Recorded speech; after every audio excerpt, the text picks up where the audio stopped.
The way you read the Bible was invented in the 1800s. Silent, individual, chapter and verse numbers, daily devotional snippets. None of that is how the first Christians read Scripture, and none of it is how Scripture was written to be read. Chapter divisions were added by Stephen Langton around 1227, verse divisions by Robert Estienne in 1551. The personal devotional reading habit Christians inherit today was largely a 19th century evangelical innovation. The practice that feels native is roughly 200 years old. To understand what the first Christians did differently and why recovering it changes what Scripture does when you encounter it, you have to start with how modern reading practices got built in the first place. The modern way of reading the Bible came together in 3 steps across roughly 6 centuries. Step 1. Chapter divisions. Stephen Langton, an English archbishop, divided the Bible into chapters around 1227. He did this for academic reasons, to make it easier for scholars to cite specific passages in theological argument. There is nothing inspired about the chapter divisions. They are a 13th century convenience. Some of them break up tightly connected arguments at unfortunate points. Step 2. Verse divisions. Robert Estienne, a French printer, added verse numbers to the New Testament in 1551, reportedly while traveling between Paris and Lyon. The story's probably exaggerated, the date's solid. Verse divisions are a 16th century printing innovation. They make citation easier, and they also fragment continuous arguments into discrete fragments that can be quoted in isolation. Step 3. The personal devotional reading habit, silent, individual, daily, focused on personal application, emerged largely in the 19th century. The quiet time movement, the holiness movement, the rise of personal devotional materials. In a minute, I'm going to walk you through the 4 practices the first Christians actually used and the patristic evidence for each. But first, you need to see why each step of this modern reading invention quietly distanced Christians from the way the text was written to be heard.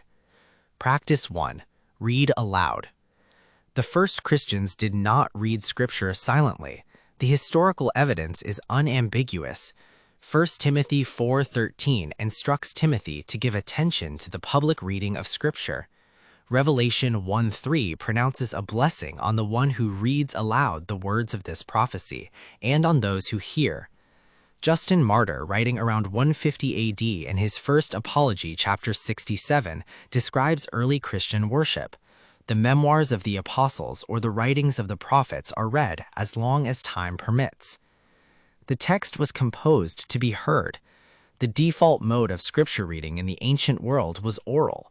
Texts were composed to be heard. The rhetorical structures the New Testament authors built, repetitions, parallelisms, chiasms, auditory sound patterns in the Greek, all assume an audience listening, not a reader scanning silently. Reading aloud is not optional for these texts. It is the mode the texts assume.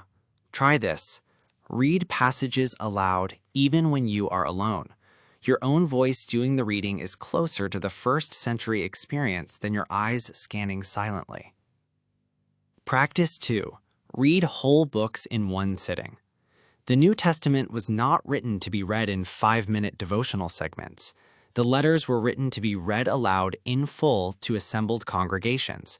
Galatians was read in about 30 minutes, Romans in about 90, Hebrews in about 75, the Gospel of Mark in roughly 2 hours.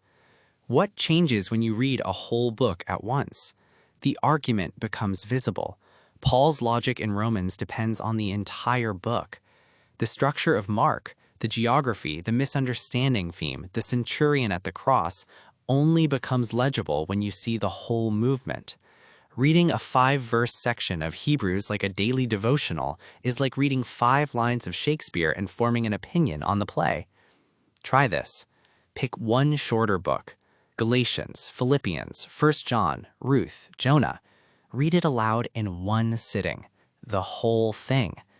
A little later, I'm going to show you the most common consequence of Estienne's 1551 verse division innovation, and you will recognize it the moment I name it. But first, Practice 3. Practice 3. Read with other people. The first century reading was communal. The whole congregation gathered. One person read aloud. Others listened. After the reading, the leader of the assembly gave instruction. Justin Martyr describes him calling the hearers to imitate what they had just heard. The default modern model is private devotional reading. The default first century model was public communal reading. The two produce different kinds of understanding because they assume different interpretive communities. Someone else notices what you missed. Discussion catches misreadings. The communal context resists the temptation to make every passage about your personal application. Try this. Read a New Testament book aloud with one or two friends. Take turns reading. Discuss after. Practice 4. Resist verse fragmentation. The chapter and verse divisions in your Bible are useful for citation. They are also actively harmful when used as units of meaning. The paragraph is the unit of meaning, the section, the whole argument. The verse is almost never a unit of meaning by itself. This is the curveball, the verse on the coffee mug, the motivational poster verse, the Instagram graphic verse. Every one of those is a consequence of Estine's 1551 invention, verses extracted from the paragraph that made them mean what they meant. Pulled-out verses on coffee mugs revealed themselves as severed from the context that made them mean what they meant. The most common form of modern Bible engagement is the fragmenting practice the first Christians did not have available to them. Try this. When you read, do not stop at the verse division. Stop at the paragraph break. Read the whole thought, then read the next whole thought, and ask what the thoughts are doing together. 4 practices. Read aloud. Read whole books at once. Read with others. Resist verse fragmentation. None of them are difficult. All of them are foreign to most modern Christian reading habits. All of them recover something the text was assuming. The way the Bible was meant to be read is older than the modern practice. The first Christians did not have chapter divisions, verse numbers, or personal devotional materials. They had the text read aloud, in community, in whole books with the paragraph as the unit of meaning.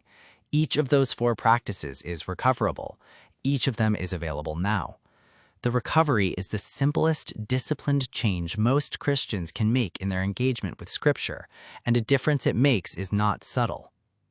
If these 4 practices reframed how you think about Bible reading, the next video on the channel takes you deeper into the texture of the text the first Christians were reading, because the New Testament Greek hides distinctions English translations cannot keep, and the doctrine you've been taught depends on which word you start with.